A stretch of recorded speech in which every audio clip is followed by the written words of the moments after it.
এত বেশি মেসেজ পাচ্ছি এই ভিডিওটার জন্য, তো ভাবলাম দেরি না করে বানিয়ে ফেলি।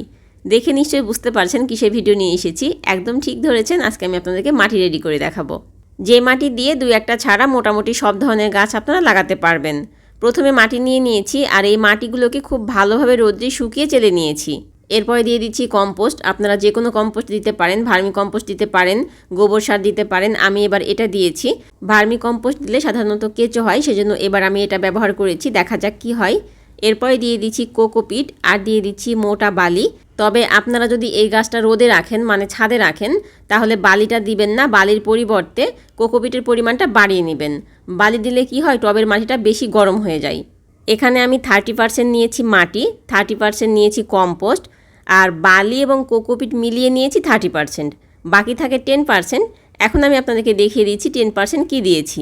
আমার হাতের 1 মুঠ দিয়ে দিচ্ছি নিম খোল, 1 মুঠ দিয়ে দিচ্ছি হাড়ের গুঁড়া।